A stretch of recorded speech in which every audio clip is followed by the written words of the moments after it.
Olá, pessoal! Kelly de História, tudo bem com vocês? Na nossa aula de hoje, nós vamos ver sobre a colonização portuguesa na América. Como sabemos, Portugal só conquistou, colonizou e explorou o território que hoje é o nosso país, o Brasil. Então, é a colonização portuguesa no Brasil.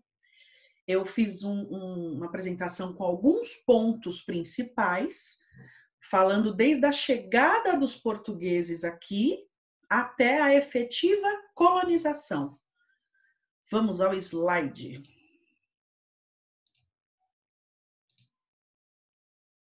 Olha lá. Colonização portuguesa na América. Nós vimos na aula anterior, todos os pontos que fizeram com que Portugal fosse um dos pioneiros na expansão marítimo-comercial da Europa, correto?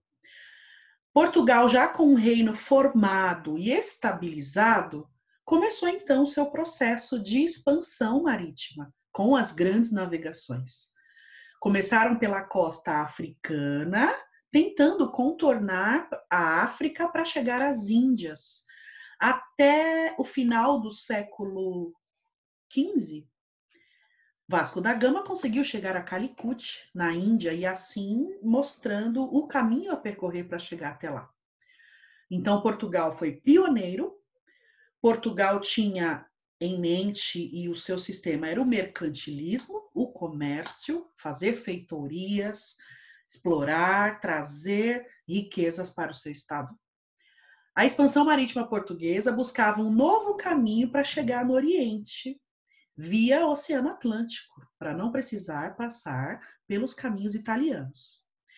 Então, em 1498, Vasco da Gama chega a Calicut, na Índia, então começa a iniciativa lucradora, lucrativa empreitada portuguesa por esse caminho. Em 8 de março de 1500, Pedro Álvares Cabral lidera uma esquadra e parte de Lisboa com 13 navios e cerca de 1.500 homens, com a ideia inicial de chegar às Índias. Desses 13 navios, eram 9 naus, 3 caravelas e um barco com os mantimentos. Eles fariam o mesmo percurso que Vasco da Gama fez 2 anos antes. Em 22 de abril de 1500, em vez de chegar na Índia, onde eles chegam? No litoral brasileiro, na Bahia, no estado da Bahia. Claro que eles já sabiam que existiam terras para os lados de cá. Por isso que nós, historiadores, não usamos mais o termo descobrimento. Porque não foi descoberto.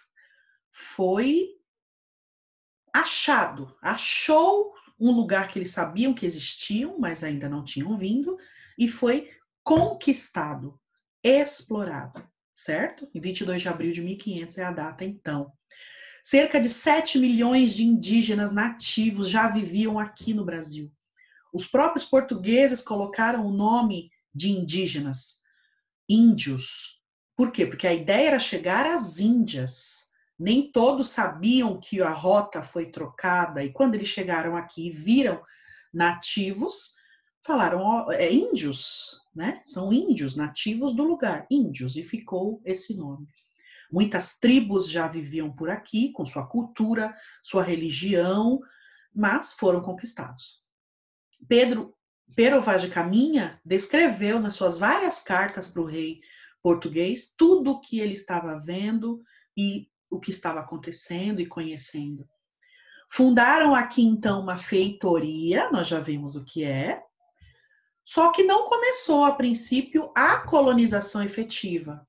Fizeram a exploração do pau-brasil, que viram, num primeiro momento, que seria a primeira forma de ganhar dinheiro com a terra conquistada. Dessa árvore, o pau-brasil, eles conseguiam, com a tinta retirada da árvore, pintar móveis, tecidos e ganhar dinheiro. De 1500 até 1530, não houve colonização efetiva, só a feitoria. E invasões francesas começaram a acontecer. Eles não respeitaram e não reconheceram o Tratado de Tordesilhas, e os franceses começaram a vir para cá.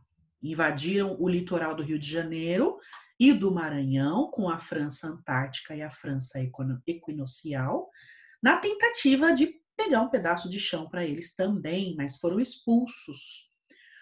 Uma semana depois de chegar, em 1500, Cabral sai do Brasil e volta e vai para as Índias, que era o destino final dele.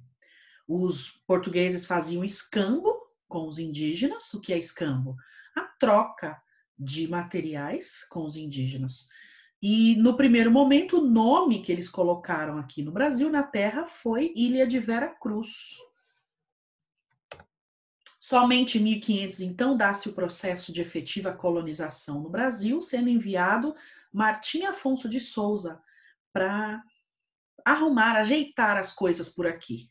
Porque Portugal precisava desse dinheiro da exploração e a França já estava de olho, né, querendo tomar. Então era necessário trazer alguém, mandar alguém de Portugal para cá para arrumar a bagunça, para mostrar quem manda, de quem é o território. Martim Afonso de Souza então começa a formar vilas e começa com o processo de plantação de cana-de-açúcar. Foi o segundo tipo de economia explorada aqui no Brasil. Ele dividiu o território conhecido em capitanias hereditárias e era concedido cartas forais a homens de confiança dos portugueses, que eram chamados de donatários. Existiram 15 capitanias, 14 mais uma, porque o Maranhão era dividido em 2, administradas por 12 donatários, mas era muito largado. Os donatários vinham com a sua família, tinha que plantar, tinha que organizar os índios, tudo, e não tinha uma fiscalização, não tinha um controle. E depois de alguns anos, o rei João II viu que não estava ganhando dinheiro, foi um total fracasso as capitanias. As únicas 2 capitanias que deram certo foi a Vila de São Vicente, no Sudeste, que hoje é São Paulo, e a Vila de Pernambuco, até pela plantação de cana-de-açúcar. Com o fracasso das capitanias, o Martim fez o governo geral, a pedido do rei. Esse governo geral seria um governador que mandaria nas 2 principais vilas e tudo seria fiscalizado e enviado para Portugal, porque estava muito largado. Foram contratados os bandeirantes. Vocês lembram quem são os bandeirantes? As bandeiras eram expedições, eram homens contratados tanto pelos governadores quanto pela coroa de Portugal para buscar ouro, abrir caminho e conhecer novos lugares dentro do território, trazer índios fugitivos, matar índios às vezes. Eles também eram usados como capangas, capatazes. Mas muito do processo de expansão do Brasil, de conhecer outros lugares fora o litoral que era o conhecido, foram feitos pelos bandeirantes. E houveram também as missões jesuítas, que era o processo de catequese e educação dos indígenas. Aqui eu até já expliquei, tinham 2 principais motivos. Um dos portugueses e um dos padres jesuítas. Os padres jesuítas para trazer mais fiéis para a Igreja Católica para a Contra-Reforma, e dos portugueses, na concepção deles, se os indígenas fossem educados, conhecessem a cultura europeia, falassem a língua, seria mais fácil de explorar, seria mais fácil a convivência, seria mais fácil o trabalho. Vamos assistir então um vídeo da minha escritora favorita, Mari Del Priore, falando sobre a carta de Pero Vaz de Caminha, onde ele relata sobre os indígenas e sobre a terra recém-conquistada. Aqui meu vídeo. Acompanhe comigo, é muito interessante.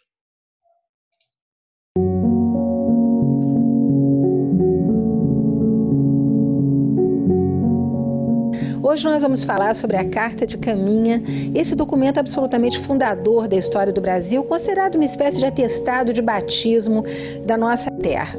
Muito cuidado com a palavra descobrimento. Os portugueses não foram absolutamente os primeiros a chegar à nossa costa. A costa já era percorrida por castelhanos, por ingleses, por franceses, que faziam inclusive escambo com os nossos índios. Mas o que é absolutamente curioso é a maneira como Caminha vai narrar esse encontro de culturas e como ele vai justamente usar um tipo de instrumento de análise que era muito comum nessa época, que era a ideia de comparação.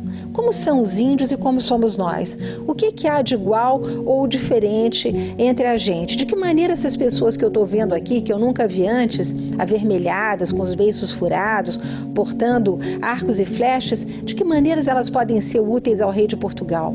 Haverá ouro, prata, pedras preciosas nesse lugar? Eles não informam nada, afinal de contas, para que serve essa gente? Serão bons ou serão maus? O que é interessante a gente destacar nessa carta, gente, é que o Caminha, com essa percepção muito ocidental do que seja selvageria, bestialidade, porque ele no início começa elogiando os índios e depois passa rapidamente para uma série de críticas, ele não percebe que os índios têm uma série de conhecimentos, que por trás daquela mata fechada, eles dominam já uma agricultura de subsistência, eles conhecem a mata como ninguém mais e eles têm uma preciosa cultura que nós vamos ter que esperar quase que 200 anos para os nossos primeiros etnógrafos conhecerem e apreciarem. Muito bem, essa foi a Mari Del Priore falando sobre a carta de Pero Vaz de Caminha. Pessoas, é isso. Essa foi a parte de colonização portuguesa aqui no Brasil. Eu vejo vocês na próxima aula. Até lá, beijo, tchau.